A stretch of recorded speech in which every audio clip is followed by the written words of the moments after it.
Hey y'all, it's VJ. It's Jame. And this is a sip and a shot shooters. So, our shooters are quick little 5-minute conversations we want to have with each other that doesn't last long. Hopefully it doesn't last long. Hopefully it doesn't last too long. So we just finished up an episode. So as you can see, we finished all of our drinks. Multiple glasses of drinks. That we thought it was smart not to make another drink. Yes, so we're not drinking for the shooter. Yes. Yeah. But if you want to, we'll still do our cheers for you. Yep. Cheers to the good. Cheers to the bad. Cheers to all the things you wish we had. Clink, clink. And if you're taking a shot, tap it on the table for luck. Okay. Don't forget. Do you have a shooter? I feel like I have just a shooter question. Okay. Are toxic relationships more fun? Yes. Really? Yes. I say yes. Okay, tell me why. Because they are like reality TV shows, I feel like. Okay. Where reality TV shows are very hard to turn away from. There's a lot of push, pull emotionally. You do like a negative.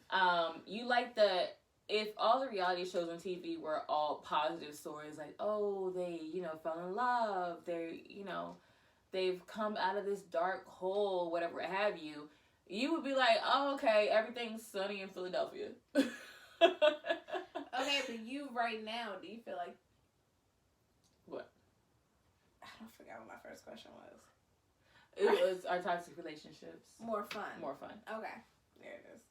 Because I was going to say, are they good for you? It's like, no, they're not, what are you talking about? They're not good. They're not good for you, but I do you think they're entertaining. Like, situationships are entertaining, where it's kind of like you like somebody, you deal with them, and y'all are having a good time. I think that's what the upside of situationships is, or like toxic relationships is, you are actually having a good time. Because if you really weren't, you would stop it. Chances are you would stop it, unless you're in like a tough situation or even abusive relationship. But if you're like just getting into it and you're like, oh, and it's like the fun toxic, like you were saying. Yes, he's like, this guy, oh, he crazy.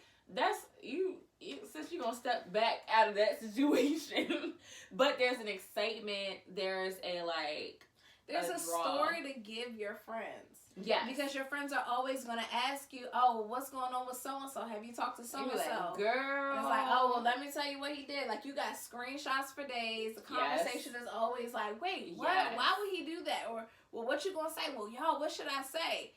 That, I think, that's always part of it. It's the fun part of it. It's just like a reality TV show where you can, like, call your girl up, talk about the episode, like, girl, this is what happened. Do you think he was wrong?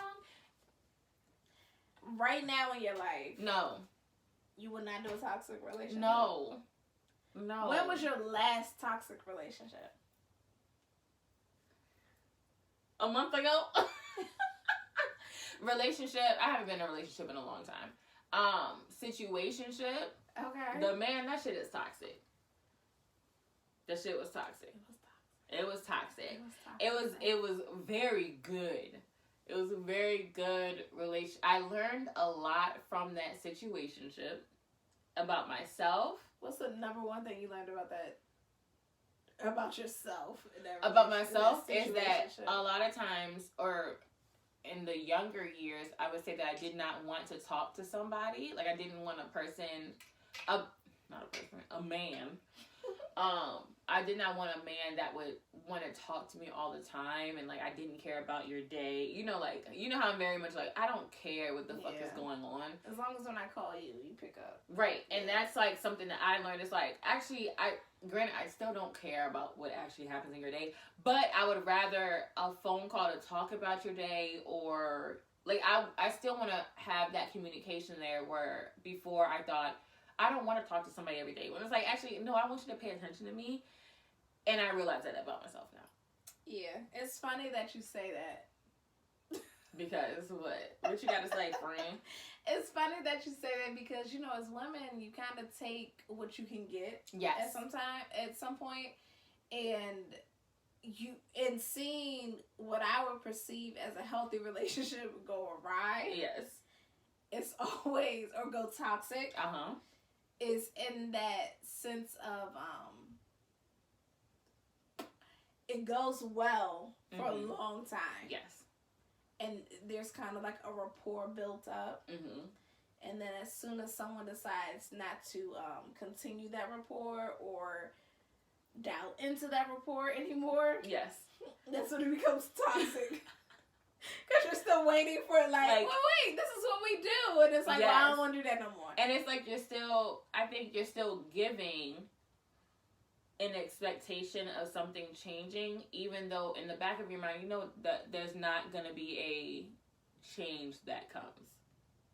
Like, you might not be able to you're probably not going to get back to that old thing. Like, everybody wants that old thing back, right? Everybody wants that old thing Everything back. wants that, like, person, that honeymoon stage when y'all first met, y'all and first maybe fell not in even love. the honeymoon stage, but like right after the honeymoon stage, where everything just becomes like normal. Like, this is your normal. You're out of the like, oh my goodness, I just want to spend all my time with him. Yeah, and then things go sideways. Yeah. And inside, and like, not just a regular like sideways, it's like a sharp turn. And it's like you see it, but and you address it, but then you're cold. Oh. It's the drinks, y'all. That's why we're not drinking this episode. You're called what? Crazy. Yeah. You're called crazy when it's like crazy. No. That's what you that's what you did. So because you did that, I was like, okay, I'm gonna go with that. Like, are you sure this is what you want to do? Yes. And this is I feel like I always give this analogy for relationships, or like when guys say a girl is crazy and she's expecting too much. It is a situation where you go to a job interview, right? You give them your resume. You present to them the best version of yourself. You answer all the questions. You answer it well. You say, yeah, I'm going to show up to work on time. I'll be there every day. I'm a reliable person. That's the beginning of the relationship. Then you get the job. You get in a relationship. You get the girl. You get the guy. And then as time goes on, you start showing up late. You not doing the work that you used to be doing. And then they're like, hey, is everything okay with your home life? Is everything okay here? Are you not being fulfilled in this job? Are you like, is there something that we could be doing better for you? And you're like, no, it's good. And that's kind of where you leave it. And so your job is now like, why did we hire this person? Or what happened? And I feel like that's a lot of relationships where it's like you apply to be in a relationship with somebody. You put your best foot forward, and then all of a sudden you start slacking on the job. You sleeping on the job. You making TikToks on the job. You spending time talking at people's desks that you don't need to be talking at. They ain't got nothing to do with your department or the work you putting out. And then you're questioning like, oh, is my performance review so low?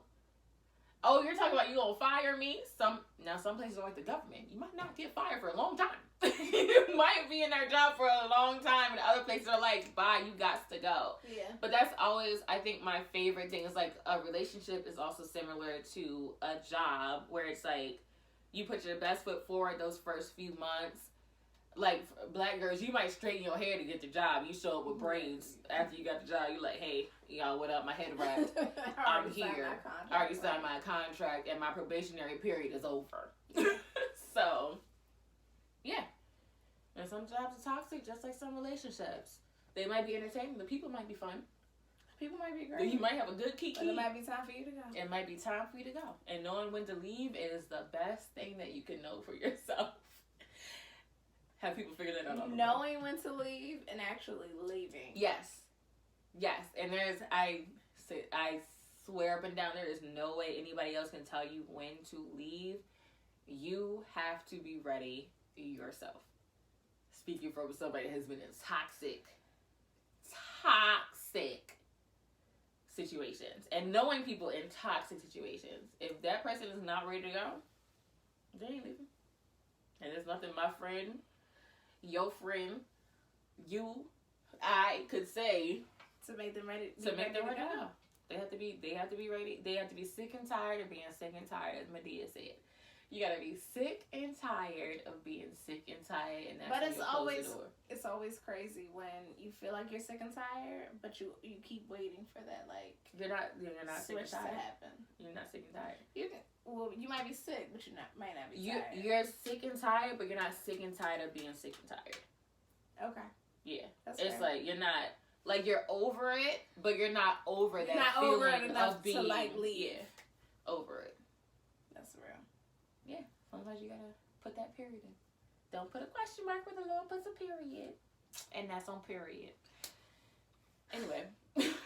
So, Mary had a little lamb. Oh, Mary had a little lamb. All right, y'all. I feel like, did I get my opinion on a toxic relationship? Because they're always like, we don't know what you think.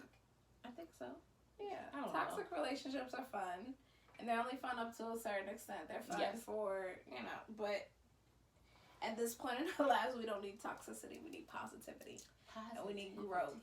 Amen. Hello. Yeah. It's VJ. It's Jame. And this is A Sip and a Shot. Bye.